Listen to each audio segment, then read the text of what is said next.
Hello, sports fans, sports bettors, and YouTube Nation. John here with Ricket Picks. Hope everybody had a great Sunday. Maybe a little better than mine. All in all, it wasn't terrible. It was not terrible, but it was a losing. Well, it's probably going to be a losing Sunday. I'm waiting for the Ravens and Patriots game to get done. Last I saw, the the Ravens had just scored, so it's 23-17 now. Obviously, we're on the Ravens -6, which is likely not going to happen if the Ravens pull it out. A lot of money line parlays and teasers will hit and stuff like that, but that won't help us. We got Ravens -6. I need that touchdown cover to have a winning day, and if not, it's not going to be a terrible losing day, but it's still going to be a losing day. I threw a pick out late, missed it the first time around. Should have just left it out. It was the Cardinals -3. Why would you not kick an extra point when you score to go up 32-30 with 2 seconds to go? Kick the extra point. If any funny business happens, they kick a field goal. It's at least tied. You go for two with. I don't want to talk about it, to be honest. I just don't want to talk about it. I've seen the touchdown. I was like, kick the extra point. Let's push this, and everything's fine. We push there. It's a winning day regardless of what happens in this game. But they went for two, didn't make it. Happens. We move on. Had Tampa Bay Lions -2.5, dropped down 2.5. Pretty close to game time there, so happy we waited and got that.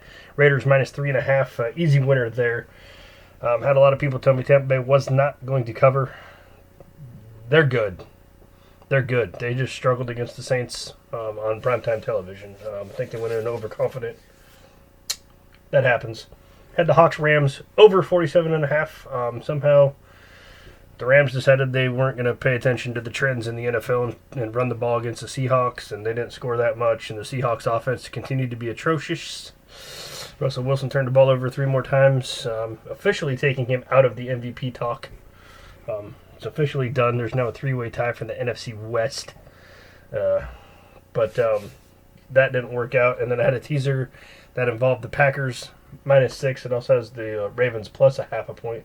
But the Packers -6 didn't happen. They only won by 4. A lot of people were saying, bets on this team, bets on that team. The Packers just had a rough game. They played bad. And if you go back and actually look at the stats from Jacksonville, they're actually getting better. So I missed that, but I didn't have a play on the Packers game. I had them in a teaser, bought them down because I knew that then we're going to cover the 13.5. I'm a huge Packers fan. They get to this point in the season where they just win. They just win. They don't cover. They don't blow teams out. They just win.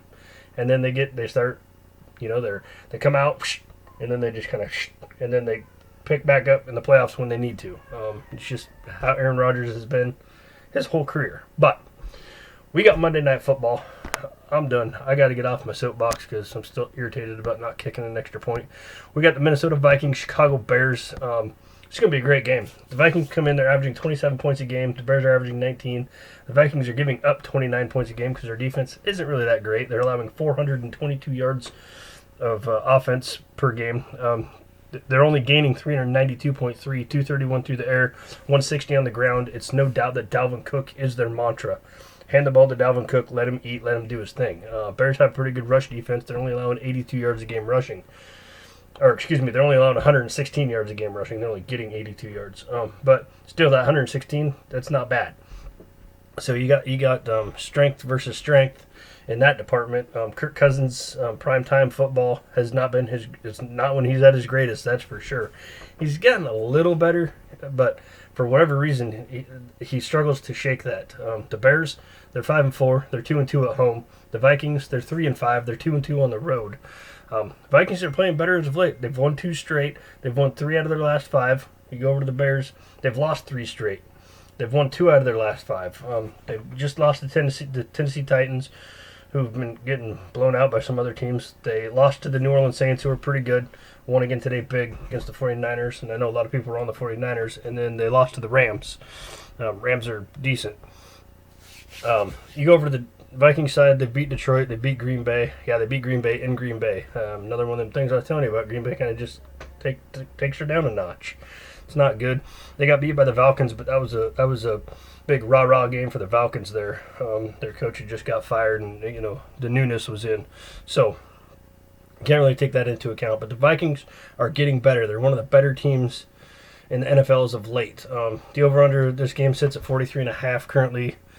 I don't really have a thought on that. It's a pretty low total for an NFL game in general, but we've seen a lot of low-scoring games, so this could go under. I think the weather's going to be okay. Around 50 degrees right now, and the AccuWeather is what it says. Kind of cloudy, partly cloudy, but Monday Night Football. It's going to be rocking. It's going to be rolling. The Bears are coming to play. Your official Ricketts Diamond or Gridiron pop pick for this game. We're going with the Minnesota Vikings -3 to beat the Bears at home. The Bears are at home. The Vikings are going to win. They're going to cover the -3. It's at -125. We're putting a $40 bet on it, and hopefully get another winning streak started if this one loses. It's not done yet. There's still hope. So there's still hope that the streak is alive. But I can't wait that long to make the video because I will be taking care of my daughter this evening. So there we go. Anyways, I hope you guys have a wonderful Monday. Thank you very much for watching this video. I appreciate all my subscribers, all my patrons. You guys keep me rocking, keep me rolling. Let's have a great week. I hope you all have a wonderful week. And most importantly, good luck with your bets.